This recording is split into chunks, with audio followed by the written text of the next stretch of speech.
কক্সবাজারের সিএনজি পাম্পে অগ্নিকাণ্ডে দগ্ধ ৮ জনের মধ্যে ৩ জনের অবস্থা আশঙ্কাজনক। মাদারীপুরের শিবচরে আগুনে পুড়েছে গবাদি পশুর খামার। জেলে অপহরণের ঘটনায় বরগুনার মৎস্যজীবীদের মধ্যে জলদস্যু আতঙ্ক। নদীতে মাছ ধরতে যাচ্ছেন না অনেকে, টহল জোরদার করার দাবি। মাছ না ধরতে পারি আমার কিভাবে কি চলবো, আমার সংসার কিভাবে চালাম? ডাকাতি হইতে গভীর সমুদ্রে, আর এখন ডাকাতিটা হইতেছে এখান থেকে গাঙ্গে নামলেই ধরে নিয়ে যায়। অনিয়ম দুর্নীতির আকরা বেনাপোল স্থলবন্দর, মিথ্যা ঘোষণার চালান ছেড়ে দেয়া সহ নানা অভিযোগ। জিরো টলারেন্স নীতির হুঁশিয়ারি কাস্টমসের। এটা উৎকোচ নেওয়ার জন্য কাস্টম কর্মকর্তাদের পকেট ভারী হয়, এটা কিন্তু সরকারের রাজস্ব আদায় হয়। আগেও যে সমস্যাগুলো হয়েছে তার তদন্ত সুষ্ঠুভাবে হয়নি। ভবিষ্যতে এ ধরনের মিসডিক্লারেশনের যে কোনো ধরনের পণ্য আমরা ক্ষেত্রে সচেতন আছি।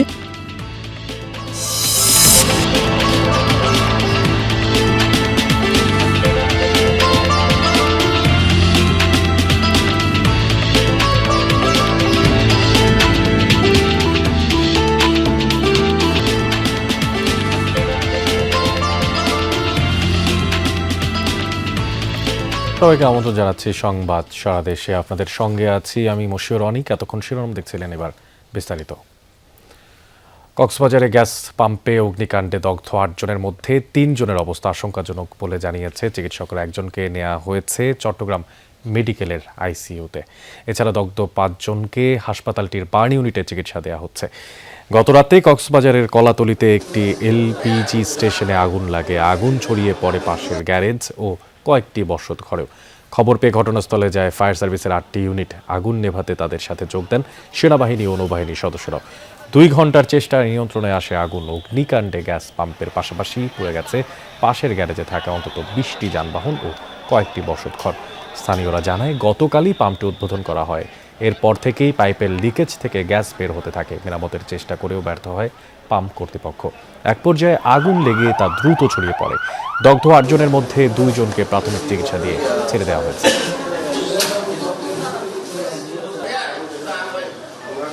গ্যাস আগে থেকে সব দিকে ছড়ানো হয়েছে, তো ওরা এলাকাতে কোথাও মনে করেন যে কি সতর্ক করে নাই, ওনাদের গ্যাস যে ছড়াচ্ছে।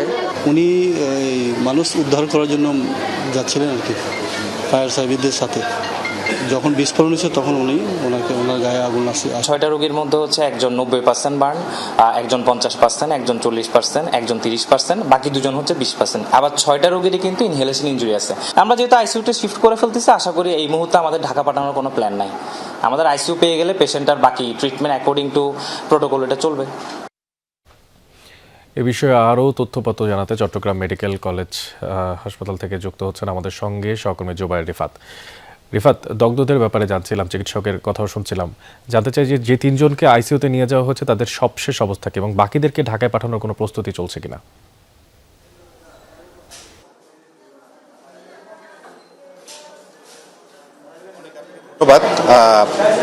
12টা 15 নাগাদ, অর্থাৎ এখন থেকে 10 মিনিট আগে মূলত 6 জনের মধ্যে 90% যার শরীর পুড়ে গিয়েছে তাকে মূলত প্রথম জন হিসেবে আইসিইউতে স্থানান্তর করা হয়েছে। এবং এই মুহূর্তে ক্যামেরার ফ্রেমে আপনারা যাকে দেখতে পাচ্ছেন, ইনি হচ্ছেন সিরাজ মিয়া, অর্থাৎ যার শরীরের 40% পুড়ে গিয়েছে। তাকে দ্বিতীয় ধাপে 3 জনের মধ্যে দ্বিতীয় জন হচ্ছেন তিনি, যাকে ক্যামেরার ফ্রেমে আমরা এখন দেখতে পাচ্ছি। ওনাকে এই মুহূর্তে আইসিইউতে স্থানান্তরের যে প্রক্রিয়া সেটি শুরু হয়েছে। মূলত চিকিৎসকরা প্রথম থেকে আমাদেরকে জানাচ্ছিলেন যে 6 জন থেকে তারা 3 জনকে আশঙ্কাজনক অবস্থায় পেয়েছেন এবং সেই 3 জনকেই পর্যায়ক্রমে আইসিইউতে স্থানান্তর করা হবে। এবং চিকিৎসকদের পক্ষ থেকে আরও আমাদেরকে জানানো হয়েছে 6 জনের মধ্যে সবারই আসলে শ্বাসনালী পুড়ে গিয়েছে, ফলে মারাত্মক ইনজুর যেটি সেটি বলা যায়। এবং আমরা দেখতে পেয়েছি শুরু থেকে, সকাল থেকে আমরা এখানে অবস্থান করেছি। সকাল থেকে অবস্থান করার পরিপ্রেক্ষিতে আমরা দেখেছি যে দগ্ধ যে রোগীরা তারা বেশ হাঁসফাঁস করছিলেন, অর্থাৎ তাদের যে শরীরের ভেতরে যে পেইন সেটি তারা বেশ ভালো মতনই অনুভব করতে পারছিলেন। এবং সর্বশেষ ডাক্তারদের সাথে আমরা কথা বলে যেমনটি জানতে পেরেছি, চিকিৎসকরা আমাদেরকে জানিয়েছেন তাদের অক্সিজেন স্যাচুরেশন এখন পর্যন্ত ঠিক আছে। তবে বেশ একটা আশার খবর যে চিকিৎসকরা আমাদেরকে বলছেন, তেমনটি সেভাবে করে বলা যাবে না, কারণ চিকিৎসকরা বলছেন এই ধরনের রোগীগুলো আসলে খুব ধীরে ধীরে আসলে খারাপের দিকে যায়। অর্থাৎ সব মিলিয়ে আমার কাছে বলা চলে যে এখন পর্যন্ত 6 জন দগ্ধের মধ্যে 2 জনকে আইসিইউতে স্থানান্তর করা হয়েছে এবং আরেকজনকে একটু পরেই আমরা আইসিইউতে স্থানান্তর করার যে খবর সেটি আমরা নিশ্চয়ই পাবো। পরবর্তীতে সেটি আমাদের যমুনার দর্শকদের উদ্দেশ্যে আমরা জানিয়ে দিতে পারবো। আমার কাছে এই ছিল চট্টগ্রাম মেডিকেল কলেজ হাসপাতাল থেকে কক্সবাজারের যেই গ্যাস বিস্ফোরণ পেট্রোল পাম্পে, সেখানে যে 6 জন দগ্ধ হয়ে চট্টগ্রাম মেডিকেল কলেজ হাসপাতালে ভর্তি হয়েছে তার সর্বশেষ খবরাখবর। অনেক আমাদের সঙ্গে যুক্ত ছিলেন জুবায়ের রিফাত, চট্টগ্রাম মেডিকেল কলেজ হাসপাতাল থেকে দগ্ধ হওয়া যারা রোগীরা আছেন তাদের বিষয়ে সবশেষ খোঁজখবর জানছিলাম তার মাধ্যমে। জানছিলাম আসলে গতকালকের যে ঘটনা, বিশেষ করে কক্সবাজারে অগ্নিদগ্ধ হয়ে যারা আহত হয়েছেন তাদেরকে নিয়ে যাওয়া হয়েছিল চট্টগ্রাম মেডিকেল কলেজে। একটু যদি সামগ্রিক চিত্র দেখতে চাই তাহলে চট্টগ্রামে অগ্নিদগ্ধদের জন্য পর্যাপ্ত চিকিৎসা সুবিধা নেই, তাই রোগী নিয়ে বেশ সময় ছুটতে হয় ঢাকায়, আর এতে করে ভোগান্তির শেষ থাকে না রোগী আর স্বজনদের। 150 শয্যার নতুন পূর্ণাঙ্গ বার্ন ইউনিটের নির্মাণ কাজ শেষ হয়েছে 26%, চালু হতে সময় লাগবে আরও অন্তত 1.5 বছর। গেল শনিবার চট্টগ্রামের হালি শহরে এক বাসায় রান্নাঘরে জমে থাকা গ্যাস বিস্ফোরণে 9 জন দগ্ধ হওয়ার পর আরেকবার ফুটে উঠে চিকিৎসার দৈন্যতা। দগ্ধ প্রত্যেককে ঢাকায় জাতীয় বার্ন অ্যান্ড প্লাস্টিক সার্জারি ইনস্টিটিউটে পাঠানো হয়, সেখানে মৃত্যু হয় 5 জনের। শুধু এই ঘটনাই নয়, চট্টগ্রামে বড় অগ্নিকাণ্ড বা বিস্ফোরণে দগ্ধের ঘটনা ঘটলেই রোগীদেরকে চট্টগ্রাম থেকে ঢাকা পাঠাতে হয়, কারণ চট্টগ্রাম মেডিকেলে পোড়া রোগীদের চিকিৎসায় পর্যাপ্ত ব্যবস্থা নেই। পোড়া পার্সেন্টেজ যদি বেশি হয় সেক্ষেত্রে আইসিইউ সাপোর্ট লাগে।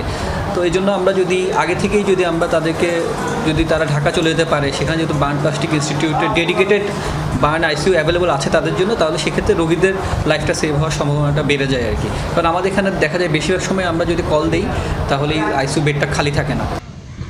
সংকট নিরসনে চট্টগ্রাম মেডিকেল কলেজ হাসপাতালের পাশে চীনের সহযোগিতায় 150 শয্যার একটি পূর্ণাঙ্গ বার্ন ইনস্টিটিউট নির্মাণ কাজ চলছে। এখনও কাজ হয়েছে মাত্র 26%, নির্মাণ শেষ হতে লাগবে আরও 1.5 বছর। ওখানে থাকবে অত্যাধুনিক যন্ত্রপাতি যেগুলো আমাদেরকে চায়নারা দিবে, আর একটা হচ্ছে ওখানে যে মেশিন একটা থাকবে হাইপারবোরিক অক্সিজেন, বার্ন রোগীদের জন্য খুবই জরুরি চিকিৎসার ক্ষেত্রে, ওটা ওখানে থাকবে। এই ফেসিলিটিসগুলো যখন আমরা পেয়ে যাব ইনশাল্লাহ আমরা বার্ন রোগীদেরকে ঢাকায় তেমন একটা রেফার করতে হবে না। তারা আমাদেরকে হ্যান্ড ওভার করবে 2027 সালের নভেম্বর অথবা ডিসেম্বরের দিকে। এই কাজ প্রায় 6 তলা বিল্ডিংয়ের 2 তলা কাজ প্রায় শেষ। চট্টগ্রাম বিভাগের 11টি জেলার মধ্যে চট্টগ্রাম মেডিকেল কলেজ হাসপাতালেই শুধু বার্ন ইউনিট আছে, শয্যা সংখ্যা 26, তবে নেই আধুনিক যন্ত্রপাতি।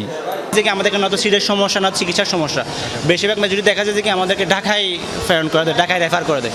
আমরা চাচ্ছি যে আমরা যদি ঢাকা যেতে পারতাম তাহলে আমরা এখানে আসতাম না, আমাদের সেই সময়টা কিন্তু কম। আমরা চাচ্ছি যে দ্রুত সম্ভব এখানে চট্টগ্রামের ভিতরে একটা বার্ন ইনস্টিটিউট হোক। স্বাধীনতা 54 বছর পরেও যদি এখনো হচ্ছে শুনতে হয়, এটা অত্যন্ত দুঃখজনক। অনেক আগে পূর্ণাঙ্গ হাসপাতাল হওয়া তো উচিত ছিল, এটা আসলে এলাকার দাবি, আমাদের চট্টগ্রামের দাবি। শহীদুল সুমন, যমুনা নিউজ, চট্টগ্রাম। মাদারীপুরের শিবচরে আগুনে পড়েছে গবাদি পশুর একটি খামার। স্থানীয়রা জানায় গতরাতে কান্দি গ্রামের কৃষক ওবায়দুল মোল্লার গবাদি পশুর খামারে হঠাৎই আগুন লাগে, মুহূর্তেই তা ছড়িয়ে পড়ে পুরো খামারে। পরে এলাকাবাসীর 1 ঘন্টার চেষ্টায় আগুন নিয়ন্ত্রণে আসে। খবর পেয়ে ফায়ার সার্ভিসের একটি ইউনিটও ঘটনাস্থলে যায়। বৈদ্যুতিক শর্ট সার্কিট থেকে আগুনের সূত্রপাত বলে প্রাথমিকভাবে ধারণা করেছে ফায়ার সার্ভিস। অগ্নিকাণ্ডে পুড়ে ছাই হয়েছে 7টি গরু, 20টি হাঁস ও 1টি ছাগল। প্রায় 15 লাখ টাকার ক্ষয়ক্ষতি হয়েছে বলে দাবি করেছে খামার মালিক। নড়াইলের বড়কুলা গ্রামে আধিপত্য বিস্তার নিয়ে 2 পক্ষের সংঘাতে বাবা ছেলে সহ 4 জন নিহত ঘটনার মামলা করেছে এক পক্ষ। নিহত খলিল শেখের ছেলে রুবেল শেখ গতরাতে সদর থানায় 69 জনের নাম উল্লেখ সহ অজ্ঞাত আরও প্রায় 40 থেকে 50 জনকে আসামি করে মামলা করেন। হত্যা মামলায় এই পর্যন্ত 10 জনকে গ্রেফতার দেখানো হয়েছে। পুলিশ ও স্থানীয়রা জানায় পূর্বশত্রুতা ও এলাকার আধিপত্য বিস্তারকে নিয়ে সিঙ্গাসোলপুর ইউনিয়নের সাবেক চেয়ারম্যান খায়রুজ্জামান মোল্লা ও খলিল শেখের মধ্যে দীর্ঘদিন ধরে বিরোধ চলছিল। আর এর জোর ধরে গত 23 ফেব্রুয়ারি ভোরে খায়রুজ্জামান মোল্লার লোকজন হামলা চালিয়ে খলিল শেখ ও তার ছেলে তাহাজ্জুদ শেখ ও প্রতিবেশী ফেরদৌস হোসেনকে কুপিয়ে হত্যা করে। পাল্টা হামলায় মারা যান প্রতিপক্ষের ওসিকুর ফকির নামের একজন।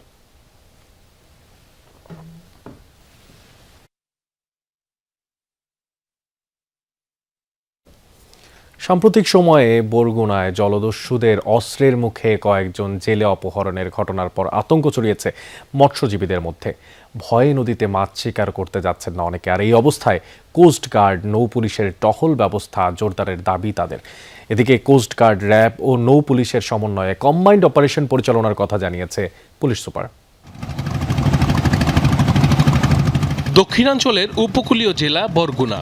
বঙ্গোপসাগরের কোল ঘেঁষা এই জেলায় জালের মতো ছড়িয়ে আছে পায়রা, বিষখালী ও বলেশ্বর নদ নদী। তীরবর্তী এলাকার বেশিরভাগ বাসিন্দা মৎস্য আহরণের মাধ্যমে জীবিকা নির্বাহ করে।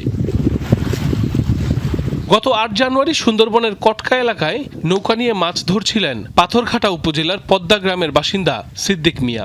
এ সময় হঠাৎই জলদস্যু জাহাঙ্গীর বাহিনীর লোকজন তাকে অপহরণ করে নিয়ে যায়। পরবর্তীতে নির্যাতন করে পরিবারের কাছ থেকে মুক্তিপণ আদায় করা হয়। খুব মারধর করছে। এরপর আমি কোথায় পামু টাকা? আমার এরকম অবদার পারে থাই, আমার 3টে বাচ্চা, আমার ঘর দুয়ার ভাঙ্গাচুরা, এগুলো বেচলেও তো আমার হইবে না। এই কারবারই আমার যদি মাছ না ধরতে পারি, আমার কিভাবে কি চলবো, আমার সংসার কিভাবে চালামু? একইভাবে 21শে ফেব্রুয়ারি রাতে সুন্দরবন সংলগ্ন বঙ্গোপসাগরের মেহেরআলী এলাকায় মাছ ধরছিলেন 14 জেলে। এ সময় জলদস্যুদের উপস্থিতি টের পেয়ে পালানোর চেষ্টা করে তারা। পরে দস্যুদের ছোড়া গুলিতে আহত হয় 2 জন। এদিকে অপহরণের পর এখনো মুক্তি মেলেনি রুহিতা গ্রামের কয়েকজন জেলের। আমার জাল কাটতে দিয়া দৌড় শুরু করলাম মন্তর পিছন থেকে খালি গুলি করলাম। এই অঞ্চলে মূলত ডাকাতি হইতে গভীর সমুদ্রে, আর এখন ডাকাতিটা হইতেছে এখান থেকে গাঙ্গে নামলেই ধরে নিয়ে যায়।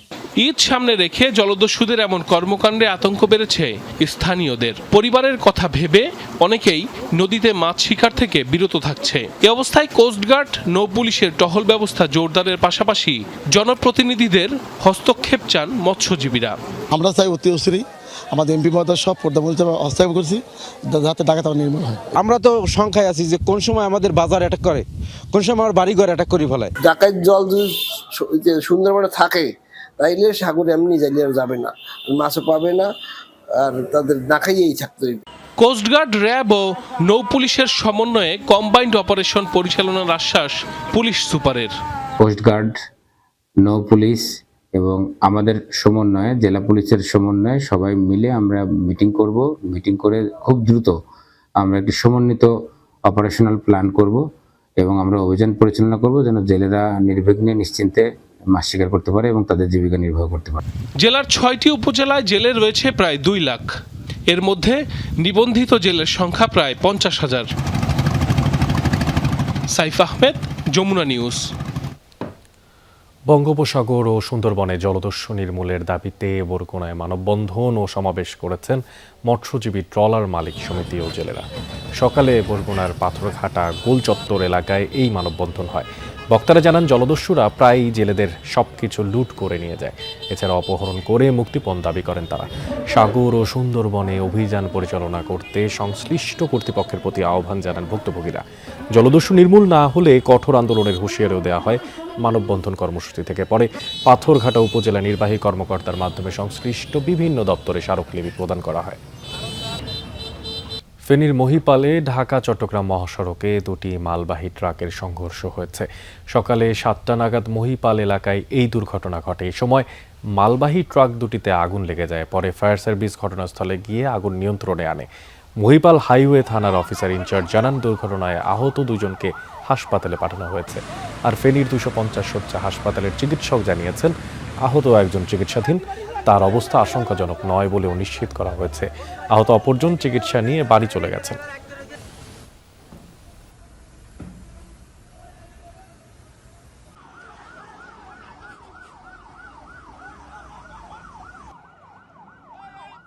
বেনাপোল স্থলবন্দর ও কাস্টমসের কর্মকর্তা কর্মচারীদের বিরুদ্ধে আবারও উঠেছে অনিয়মের অভিযোগ। ব্যবসায়ীরা বলছেন, শুল্ক ছাড়াই নো এন্ট্রি পণ্য খালাস, মিথ্যা ঘোষণার চালান পার করা সহ ফাঁকি দেওয়া হচ্ছে রাজস্ব। তবে পরবর্তীতে যেন এই ধরনের ঘটনার পুনরাবৃত্তি না হয় সেজন্য 0 টলারেন্স নীতি নেওয়া হয়েছে বলে জানিয়েছে কাস্টমস কর্তৃপক্ষ। দেশের সর্ববৃহৎ স্থলবন্দর বেনাপোল। এই বন্দর দিয়েই বাংলাদেশ ভারতের মধ্যে সবচেয়ে বেশি আন্তঃবাণিজ্য পরিচালিত হয়। সম্প্রতি বন্দর ও কাস্টমসের বেশ কিছু কর্মকর্তা কর্মচারীর বিরুদ্ধে উঠেছে নানা অভিযোগ। শুল্ক ছাড়াই নো এন্ট্রি পণ্য খালাস, মিথ্যা ঘোষণার চালান পার করা সহ ফাঁকি দেওয়া হচ্ছে রাজস্ব। কমার্শিয়াল কিছু আইটেম সাপটার আওতায় আমদানি হচ্ছে, যার ভিতরে সাপটাবিহীন পণ্যও থাকে। মিথ্যা ঘোষণা, ভুয়া ম্যানিফেস্টোর মাধ্যমে যে পরিমাণে মালামাল আমদানি হয়েছে, সে সমস্ত মালামালের কয়েকটি পণ্য চালান বিজেপি সহ কাস্টম কর্তৃপক্ষ মাধ্যমে আটক হওয়ার পরেও আশানুরূপ তদন্ত না হওয়ার ফলেই রাজস্ব ঘাটতি দেখা দিচ্ছে। গত 18 জানুয়ারি মিথ্যা ঘোষণায় ভারতে 3টি ট্রাকে করে আমদানি করা হয় 56 মেট্রিক টন মোটর পার্টস, যার মধ্যে অতিরিক্ত পণ্য ছিল 3 টন। গত বছরেও প্রায় 2.5 কোটি টাকার শাড়ি ও 3 পিসের 2টি চালান আসে একই কায়দায়। তবুও অজানা কারণে নামমাত্র তদন্ত করেই বিষয়গুলো ধামাচাপা দেওয়া হয়। এর আগেও যে সমস্যাগুলো হয়েছে তার তদন্ত সুষ্ঠুভাবে হয়নি, যার কারণে প্রতিনিয়ত এই ধরনের অনিয়ম চলছে। এক শ্রেণীর অসাধু কিছু কর্মকর্তা আছে নিচের লেভেলের, যারা আরও যাদেরকে আমরা সুপার ইন্সপেক্টর বলে থাকি, তাদেরকে বেশি উৎকোচ দেওয়া হয়। এটা উৎকোচ নেওয়ার জন্য মানে কাস্টম কর্মকর্তাদের পকেট ভারী হয়, এতে কিন্তু সরকারের রাজস্ব আদায় হয় না। কাস্টমস কর্তৃপক্ষ জানায়, পরবর্তীতে যেন এই ধরনের ঘটনার পুনরাবৃত্তি না হয় সেজন্য জিরো টলারেন্স নীতি অবলম্বন করা হয়েছে। ইতিপূর্বে মিথ্যা ঘোষণায় আটককৃত যে সকল কনসাইনমেন্ট ছিল সেগুলো কাস্টমস আইন অনুসারে যথাযথ ব্যবস্থা গ্রহণ করা হয়েছে এবং ভবিষ্যতে এ ধরনের মিসডিক্লারেশনের যে কোনো ধরনের পণ্য আমরা ক্ষেত্রে সচেতন আছি। তবে বন্দর পরিচালকের দাবি, মিথ্যা ঘোষণায় আটক করা পণ্য যাচাই করে দেখা হয়। অনেক ক্ষেত্রেই অভিযোগের সত্যতা মেলে না। ইতিপূর্বে কয়েকটি গাড়ি আটক করা হয়েছে কয়েক দফা, এবং সেটি পরবর্তীতে পরীক্ষা করে দেখা গেছে যে প্রকৃত অর্থে তারা যে সমস্ত পণ্য এনেছে সেগুলো যথার্থ ছিল এবং সঠিক ছিল। রাজস্ব ফাঁকি বন্ধে অসাধু কর্মকর্তা কর্মচারীদের শাস্তির আওতায় আনার দাবি ব্যবসায়ীদের। রাহিম সারোয়ার, যমুনা নিউজ। আর এই ছিল সংবাদ সারা দেশের এখনকার আয়োজনে। এতক্ষণ সাথে থাকার জন্য ধন্যবাদ জানাচ্ছি সবাইকে।